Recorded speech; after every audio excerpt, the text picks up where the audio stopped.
Nous, la moyenne des gens, on se lève le matin, on va préparer le déjeuner. Et puis là, qu'est-ce qu'on fait de façon très innocente? On regarde les nouvelles, on écoute la radio, des fois même la télé. Et puis, qu'est-ce qu'on entend? Que l'économie va mal, qu'il y a encore eu des crimes, que le pont est encore bloqué, et puis que les politiciens sont corrompus. C'est pas grave, parce qu'on écoute à peine d'une oreille, puis on regarde du coin de l'œil, puis on pense que ça n'a pas d'influence. Et puis là, ensuite, on s'en va travailler. Vite, faut aller travailler! On allume la radio pour entendre que l'économie va mal, les politiciens sont corrompus, il y a encore eu des crimes, et puis figurez-vous que le pont est encore bloqué. Et là, on arrive enfin au travail. Évidemment, il faut se tenir bien informé pour être au courant de notre industrie. Donc, on fait quoi? On consulte le journal, on regarde les annonces des compétiteurs et puis là, on apprend à travers les nouvelles que le pont est bloqué, l'économie va mal, il s'est commis des crimes et que les politiciens sont corrompus. Mais attendez, il faut entretenir son réseau social, question de franche camaraderie. Donc, après avoir écouté leur misère pendant quelques minutes, on s'apprend que, hey, savais-tu que l'économie va mal? Les politiciens sont corrompus? Qui s'est commis des crimes et que le pont est encore bloqué? Oh, les X-Men à McMasterville en tournage. Mais nous, la moyenne des gens, on est au-dessus de tout ça. Malgré tout ce qu'on a pu entendre et voir jusqu'à maintenant, on commence le travail avec énergie et enthousiasme. Midi enfin, c'est l'heure du repas. On s'en va à la salle de lunch, manger nos sandwichs avec nos collègues de travail. Et savez-vous quoi?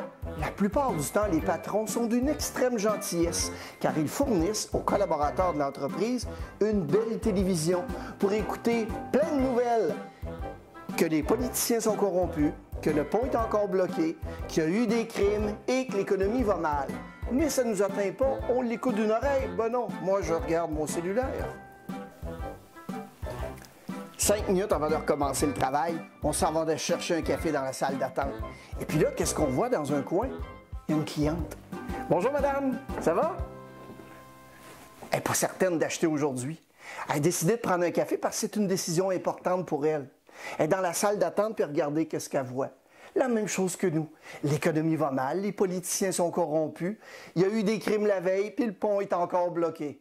Elle s'en va voir son représentant des ventes, puis elle dit « Savez-vous quoi, monsieur, je vous trouve très gentil, mais je pense que je vais attendre un peu. » Mais nous, évidemment, on est au-dessus de ça, ça ne nous affecte pas. Et on recommence le travail à 13 heures.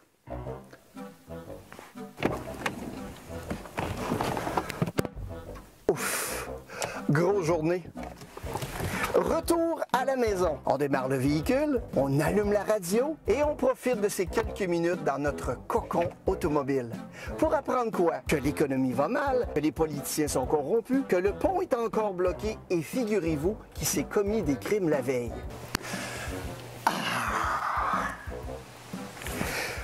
Le rituel de la soirée est terminé. Le bain, les devoirs, les dodos pour les familles moyennes. À la fin de tout ça, ça nous prend un bon 30 à 45 à 60 minutes pour relaxer devant un écran, une tablette ou bien un téléviseur. Pour apprendre quoi? À travers différentes émissions. Ah, comprenez-moi bien, moi aussi j'aime Game of Thrones. Qu'il y a eu des crimes la veille, que les politiciens sont corrompus, que le pont est bloqué, que l'économie va mal. Moi, ma question est la suivante. Pensez-vous vraiment que tout ce qu'on vient de décrire a peu ou pas d'influence sur votre morale, votre attitude, votre vie de couple, la relation avec vos enfants, vos résultats à votre travail, et évidemment, votre positivisme?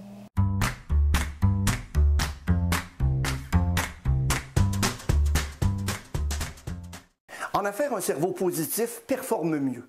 La psychologie positive, c'est pas la magie du bonheur. C'est la science de tout ce qui va bien avec les gens et qui conduit vers une performance élevée. Le choix d'être un leader positif seulement va conduire à un meilleur travail d'équipe, une meilleure gestion de la clientèle.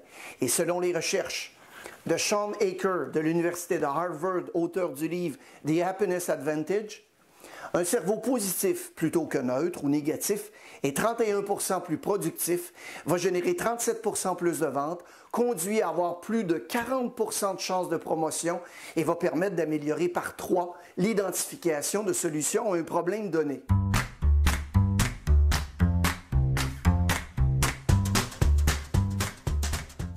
Jonathan Haidt présente la métaphore de l'éléphant et du petit cavalier. Dans son livre The Happiness Hypothesis, Haidt dit que notre côté émotionnel est l'éléphant et notre côté plus rationnel, c'est le petit cavalier. Assis sur le dos de l'éléphant, le petit cavalier tient les rênes et semble être le leader, mais le contrôle du cavalier est précaire parce que le cavalier est petit par rapport à l'éléphant. Chaque fois que l'éléphant et le cavalier de 6 tonnes ne sont pas d'accord sur la direction à suivre, devinez qui gagne. Imaginez-vous en train d'essayer de contrôler une bête de 6 tonnes, 6 tonnes pures d'émotions. On vit tous des situations où notre éléphant domine notre cavalier. Le snooze du matin, trop manger, procrastiner, arrêter de fumer, se mettre en colère, abandonner un cours ou une activité, se taire pendant une réunion parce qu'on a peur de parler. Évidemment, pour mes amis les vendeurs, juger les gens par leur apparence et leur attitude. Le succès est simple. Votre petit cavalier doit aligner votre éléphant de façon positive. L'éléphant recherche plus la gratification instantanée, le court terme. Le petit cavalier, quant à lui, correspond plus à la capacité de penser à long terme, de planifier, de voir au-delà du moment présent. Chaque fois que mon éléphant est en dehors de la bonne voie ou que mon petit cavalier analyse trop, il faut se poser la question, comment est-ce que je peux faire pour que l'éléphant et le petit cavalier se déplacent de façon positive ensemble? Et la réponse est dans le zap. Le zap, c'est 5 petites secondes que vous avez qui vous amènent une décision et ensuite une action. Le cerveau fonctionne de la façon suivante. Il nous donne 5 secondes pour analyser et prendre une décision. Une fois la décision prise, il efface ce moment de réflexion puis il aligne votre éléphant.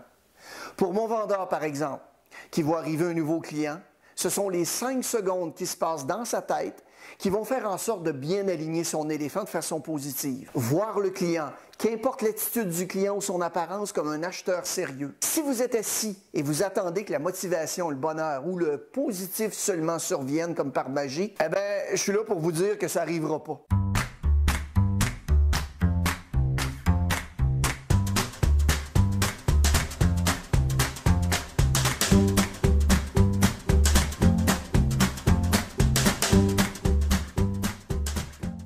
La réponse est vraie.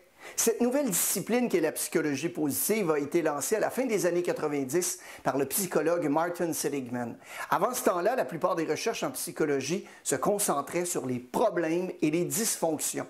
Figurez-vous que jusqu'en 2000, sur environ 150 000 recherches publiées en psychologie, il y en avait moins de 10% qui étaient de nature positive. On se concentrait à gratter le bobo. Aujourd'hui, on apporte face à un problème une vision positive de l'action à apporter.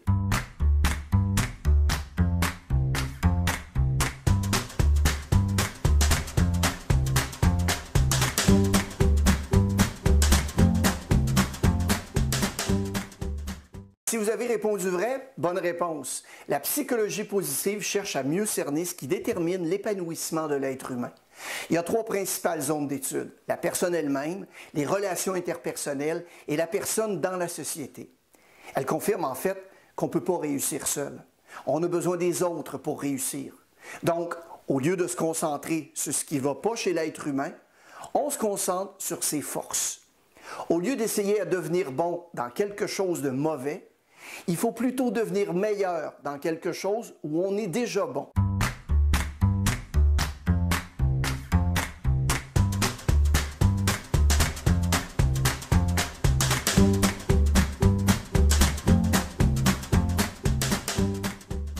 Cette fois-ci, eh bien, c'est faux. La psychologie positive n'est surtout pas la pensée positive et ne propose surtout pas de mettre des lunettes roses. La psychologie positive s'appuie sur la recherche, alors que la pensée positive n'a aucun fondement scientifique. La nature de cette discipline est de comprendre que notre cerveau va performer beaucoup mieux s'il vit dans un environnement positif et quoi faire individuellement ou collectivement et en société pour y parvenir.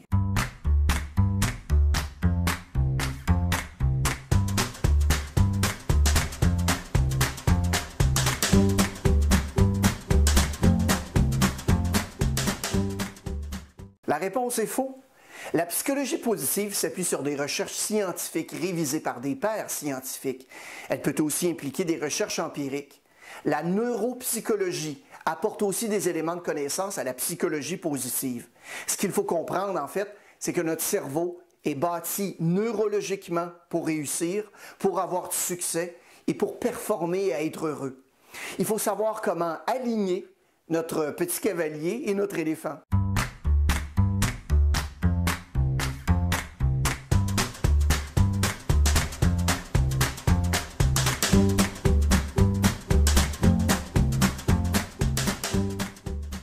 Cette fois, c'est vrai. C'est ce que nous propose l'auteur du livre The How of Happiness. La chercheuse nous apprend qu'il existe des gens qui viennent au monde négatif et d'autres plus positifs. Pensez-y, on en connaît tous. Et malheureusement ou heureusement, cet état ne changera jamais tout au long de leur vie. C'est l'histoire de la grenouille et du scorpion. Le scorpion crie à la grenouille à une certaine distance « Hé grenouille, je peux embarquer sur ton dos pour traverser le lac? » La grenouille le regarde « Mais voyons, scorpion, on ne peut pas faire ça. » Un scorpion demande pourquoi. Ben voyons, en plein milieu du lac, tu vas prendre ton dard et tu vas me piquer et on va mourir. Le scorpion dit à la grenouille, ben voyons donc, si je fais ça, on va mourir tous les deux. La grenouille pense pendant quelques secondes et puis se dit, ouais, t'as bien raison. Le scorpion embarque sur le dos de la grenouille, en plein milieu du lac. Le scorpion pique la grenouille. Et juste avant de caler et de mourir tous les deux, la grenouille demande, pourquoi? Pourquoi t'as fait ça? Le scorpion de répondre, parce que je suis qui je suis. J'ai une grande confession à vous faire. Sérieusement. Je surprends toujours les gens, d'ailleurs, quand je leur annonce que je suis quelqu'un de profondément négatif. Et oui, je suis négatif dans mon ADN. Ça m'a pris du temps à le savoir, ensuite à me l'avouer, mais finalement à prendre action pour corriger le tout. Et je sais très bien que si je me laisse aller, mes amis, vous aurez devant vous un monstre de négativisme. Parlez-en à ma conjointe. Quand ça se produit, je perds ma créativité, je suis moins performant au travail et mon niveau d'énergie et d'enthousiasme baisse dramatiquement.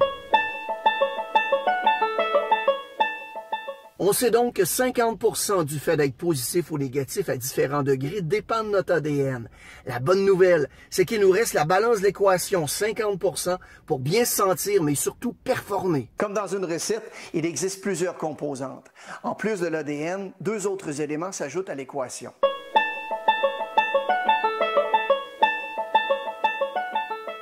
Les circonstances et les habitudes. Toujours selon les recherches sur la psychologie positive, on apprend que 10% dépend des circonstances et de ce qu'on va décider de faire avec et 40% de nos habitudes.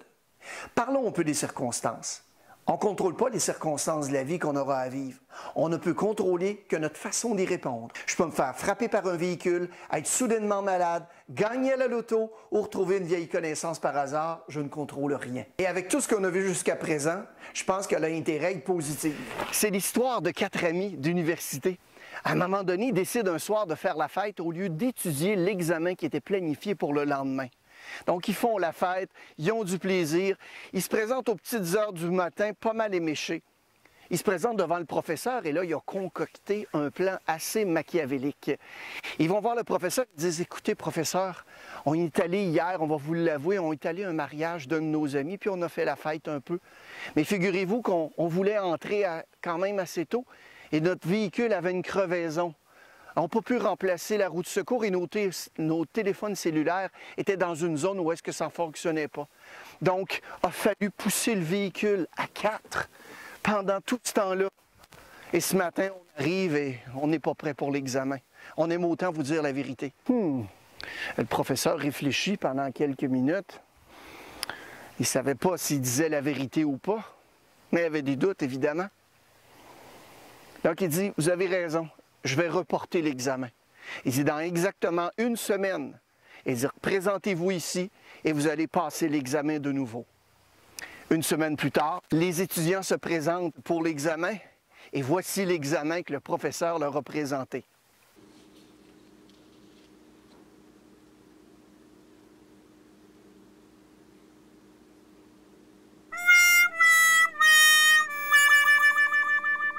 Morale de l'histoire. Le professeur contrôlait pas les circonstances, il ne contrôlait que la façon d'y répondre. Finalement, ma partie préférée, celle des habitudes dont on a le contrôle dans notre vie.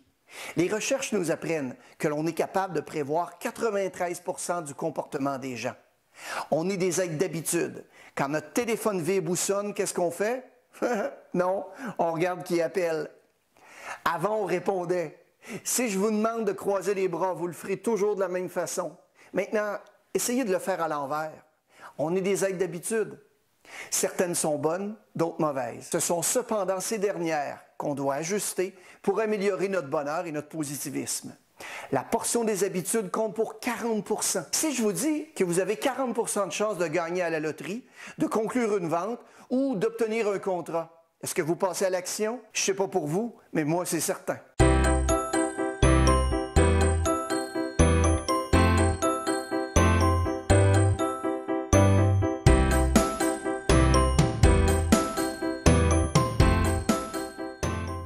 Un étudiant en psychologie visitait un asile psychiatrique. Le médecin-chef lui faisait faire le tour. À un moment donné, le jeune homme demande au docteur, « Docteur, pouvez-vous me dire comment vous faites pour évaluer le niveau de folie des patients et le traitement que vous leur donnez? » Ah, il dit, c'est très simple. Il dit, on remplit une baignoire d'eau. Ensuite, on leur présente une cuillère à soupe, un gobelet et une chaudière. Et on leur demande de vider la baignoire. « Ah ah, répond le jeune homme, toute personne normale utiliserait le seau. » Non, jeune homme. Toute personne normale enlèverait le bouchon.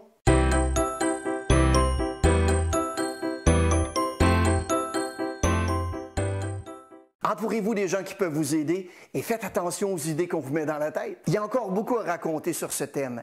Décidez aujourd'hui d'être positif seulement et voyez en quoi la psychologie positive peut être profitable pour vous et votre organisation. Au plaisir de vous rencontrer lors d'une de nos conférences ou ateliers. Positif seulement.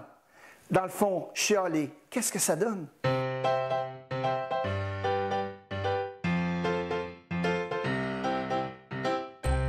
Ça, avec énergie et enthousiasme. Ah, faut que je regarde la caméra. Ça, malgré tout ce que...